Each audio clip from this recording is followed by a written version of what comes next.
You're still on to IBrand Daybreak. Now, the Committee of Vice Chancellors of Nigerian Universities has urged the federal government to increase the salary of university professors to 800,000 naira as against the 1.2 million negotiated by the NIMI-BRICS Committee. This will represent a 50% salary increase offer as against the 23% increase being proposed by the federal government. Meanwhile, the Minister of Education, Adamu Adamu, on Tuesday said the government could only afford 23.5% salary increase for lecturers, while a 35% increment will be enjoyed by professors. The minister also noted that the president warned against signing agreements which the government will not be able to meet. Dr. Dayo Siradi in the studio with us. So, Dr. Dayo, let's look at the last statement. President warned against signing agreements which the government will not be able to meet. I'm trying to make sense of it. Probably they've learned from the past MOUs here that has been signed, that has been bounced, and that's causing this particular problem. Excuse me. So let me get your thoughts on that, please. Yes. Number one, is it committee of vice chancellors or committee of retired vice chancellors? Because I went through the names of those people that were at that meeting. They were not current vice chancellors, rather, I mean, former vice chancellors, okay, that were there, and they proposed 800,000 for professors, which to me, as somebody who has passed through some of these professors, it's not too bad. I never knew that professors were not even earning more than that before now, until when I read that word. I said, wow. They were not earning so up to these 500. people are just earning a mere amount of money, less than what local government chairman do take home. Because as a local government chairman, when you put all those things together, you know what it becomes. Little wonder, people are never ready to stay within the academic community again, Now, if the federal government is now saying they cannot pay them, I wonder what they are doing with our resources, other than making it to pass underneath the bridge. Look at the amount of money being wasted on subsidy. On that subsidy, one day I'm going to come here with facts and figures, and we are going to tell Nigerians that subsidy itself is a fraud. The amount to even buy fuel is also a fraud. I said it on no particular platform. I want anybody to come and challenge me on this. Then we sit down one-on-one with a moderator like you guys, and then we show Nigerians all this money are supposed to be used to develop our system in terms of good payment, good take home for our professors, our lecturers, good take home for our pensioners. The money they are being paid supposed to be reviewed. In as much as there is inflation in the system, you also review it. And that is why you see that so many of them are dying at a younger age to buy food, to clothe themselves, to get good health, and all that. You understand? So I don't know why federal government is saying it cannot pay more than this. How much? How much is it compared to how much that is being stolen all of the time in this country? Okay, let's look at this. I mean, still on that last statement before we delve to other things. The issue of not agreeing to, terms that they cannot implement by the federal government. Even the 23.5% increase for lecturers and 35% increase for professors. What's the certainty that the federal government will be able to meet up with these demands? Yes, the minister said 150 billion will be added to, the budget next year to address these, new structures or demands, as it were. But the question is, the federal government is still owing previous earned allowances, which is part of the demands of Asuu, beyond the issue of revitalization of, the universities that require about 1.1 trillion naira, as well as the payment platform UTAS as against IPPIS. One of the other demands of, Asuu is that earned allowances should be paid, and salaries as well should be paid, the backlog. So if the federal government is committing itself to a new set of demand in terms of increment of salaries, what happened to the previous salaries that you've not even been able to pay, or the previous allowances that you've not been able to pay? Samson, Consider that we are still, borrowing Samson. to finance the budget and all of that. Samson, federal government of Nigeria will not pay. Exactly. Wait now, even at a lower percentage. You know why? Because we, as a people, we don't value ourselves. Because if we value ourselves, we will be able to understand what good standard of living is. Now, here, are you with me?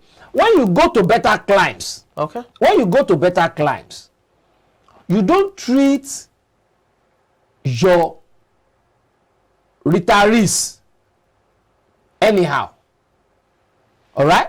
Because they are the one that built that society to where you are carrying on from. 2, they are the one that are still around sustaining the society through their what? Experience and insight. Remember the story of the animals, when they said every animal should go and bring its parents to be eaten because there was famine and all that. And then one animal, I think the dog also, decided to go and keep his own somewhere. When there was now problem, and none of them could solve the riddle, then I said, okay, any of the animals that can solve this riddle will now become the king. The animal now went to meet its parent where he was keeping them. And behold, those people, from their experience, from their insight, the animal was given the antidote for the problem. So, if we are treating our workers, our pensioners, anyhow, then we are digging our graves. Listen, I was in Vienna sometimes ago, where my friend's guest house, where I was. I never knew that people were even watching me up and down. I will go out with my briefcase, my jeans and face cap and dark goggles. On the 3rd day at that neighborhood, as I was coming, I just saw that big bike just parked, bam, please. And they started querying me. But good enough, I brought out all my documents from my briefcase. But what am I saying is, if those people are not being well taken care of, how will they be able to also be part of the security apparatus within their neighborhoods? Okay? But it cannot happen here. Because even as retirees, you still see them going to hustle everywhere, still going to hustle. And that is why we are where we are today. Most of these people, they are supposed to be somewhere providing a kind of a consultancy services to the society. While where they are, you supply them with everything they need. You see all those grocery vans moving around neighborhoods, supplying groceries to all the retirees in better places. But why we are not doing it, why are we not doing it here? It's because we don't have value for ourselves. But those people, they have value for themselves. Again, it boils down to, if the federal government is still owing earned allowances of the previous agreed amount to be paid. Yeah. An increment, what's the assurance that the federal government will be able to even meet up with these increments in salaries? Because we still have issues with addressing other sectors. If the federal government is saying we can only agree to terms that we know we can implement, and they are failing to probably pay 10 naira, the increment to maybe 15 naira will be more difficult to pay. Isn't that a sense of deja vu in terms of industrial actions repeating itself from Asuu? It is really. It is really. And there is nothing you can do to it. Except we now decide on our own that 2023 is coming. Let us put somebody who can ensure a workable. And that's why I've been, each time you see me talking about it, I always put workable. We don't need just a cohesive nation. All right? We need a workable, cohesive nation. Somebody that will understand the essentialities involved in treating some of these things that are bedeviling us in terms of, one, not having value for ourselves, two, not fulfilling promises, three, abdicating from signed agreements, all right, four or five, talking from two sides of the mouth. Do you understand? So not until when we have capable people, and that's why I said again, to have capacity is different from ability. Are you with me? Because capacity must be added with character. Capacity without character is zero. But character without capacity can still take us somewhere. But when you have, when you have character and you know you don't have capacity, you will bring in people with capacity. Okay, people with capacity to assist you in that area of your deficiency. But when you have capacity, you don't have character, there is no way you will want to work with people that are having character. So that means all right, Dr. Dayo, let's know why the former VCs are clamoring for an increment in salaries for professors and trying to look for a way to end the strike, and the government also having talks with them. Let's not forget the federal government is still stamping its feet on the no work no pay policy. So wouldn't that jeopardize the efforts of all of these agreements and policies being put in place? Yes. Let me first of all, let me even quickly appreciate the efforts of the former VCs, because they said that is their constituency, and they don't want it to disintegrate into oblivion. Okay, now if federal government, you see, the government that we have now between you and me is not a government that is sensitive to the yearnings of the people. Just to chip in quickly, one of the things that came out of that meeting is that the federal government is now willing to revisit that stance of no work, no pay. But it's not going to be the extreme stance of Asuu in terms of paying all of the all the period they were out of work. So it's about finding common ground. The former VCs are also of that opinion that the federal government should pay, but it shouldn't be like the entire thing in terms of paying the entire 6 months or 7 months, as it were. So there's the possibility that it could be 3 months. It could be maybe half salary. So what happens to all the work they did during that period? No. All the work I've once said it on this platform. Yes. To be a lecturer is beyond teaching in class. It includes teaching in class. All right, doing research, all right, and then community development activities. Are you with me?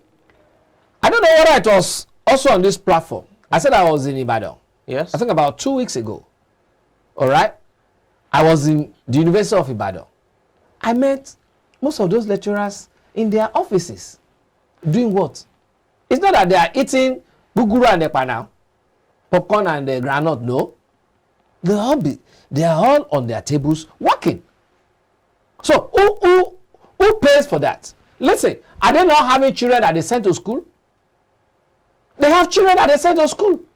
Are they not having children that they feed?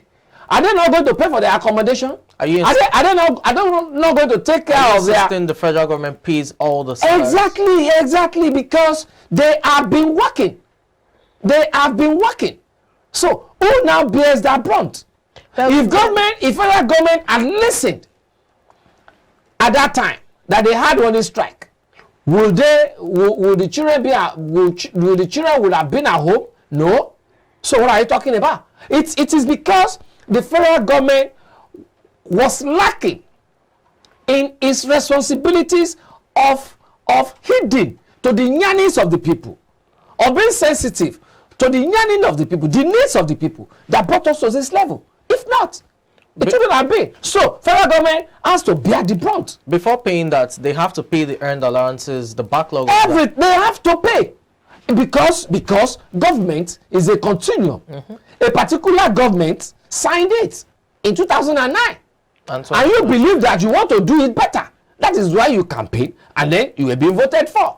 So if you claim you want to do it better, why are you now making it? Why are you now creating more problem and digging deeper? No, why? That's an issue. So they have to pay. Now if you are now saying, okay, I don't want to sign an agreement I will not be able to fulfill. But the one that have been signed in the past, first of all, fulfill it. Then we now open another chapter on what we're going to sign. Bearing in mind, disposable income.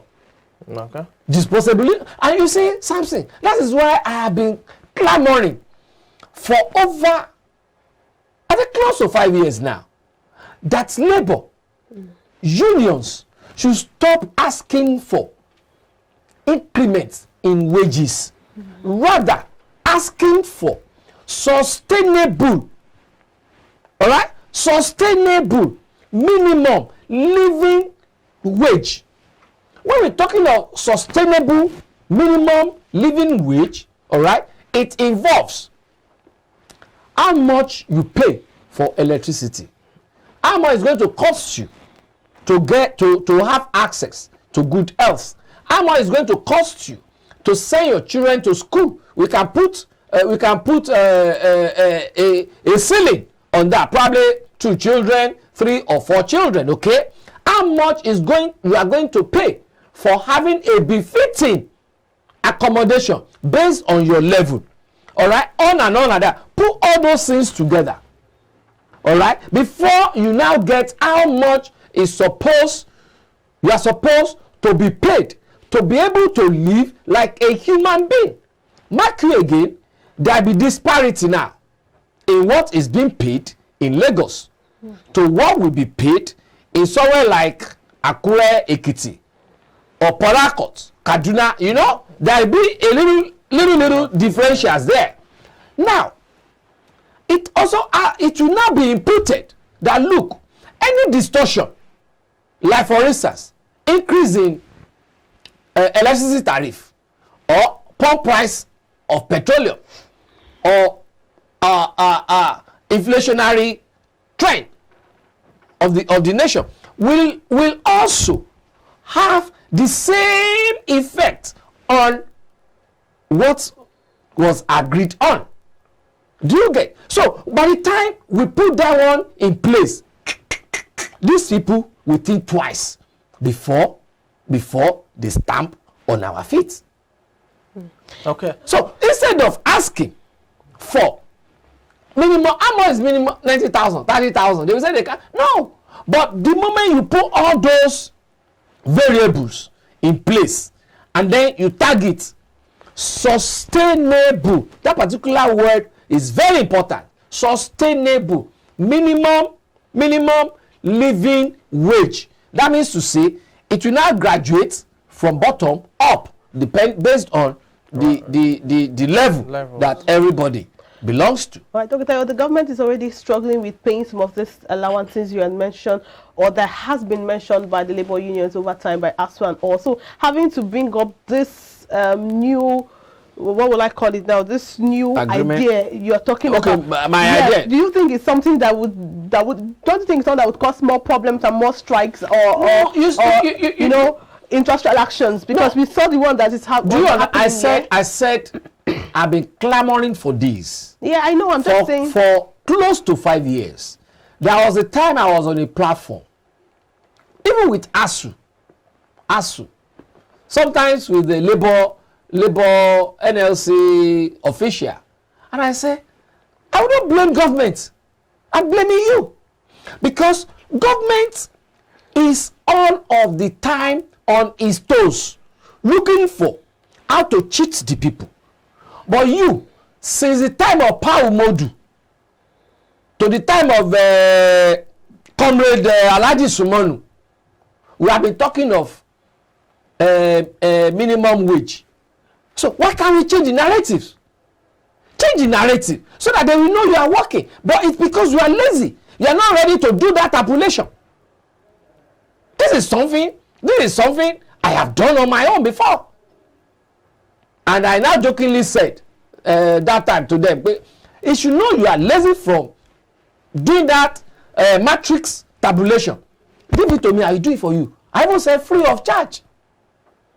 Do you understand? So I'm telling you this, there are some narrations that should change in this country. When I was coming this morning, I picked two people on the road, my neighbors inside my car, and we were discussing. I was now asking the elderly one, do you have a voting card, this and that? You know, we're just... And I said, one thing, honestly, and that's the truth, one thing I will always praise Buhari for. That's one thing I will always praise him for signing that new electoral act that will ensure that our vote counts. In those days, when they are carrying the result from one polling unit to the collation center, they will say, the tire of this vehicle has gone down. While repairing the tire, the bad tire, things will have been changed. From taking a result from here to like Maryland, anything can happen in between. But now, immediately after counting, you will know the result there, and the result goes straight to INEX portal electronically. You yourself, you send your own to your party's collation center. So to that extent, any disparity, people will know that there's a problem here.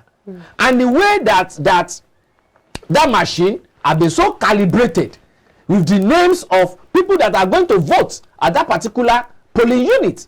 Do you understand? So to that extent, I said it is a change of electioneering narration.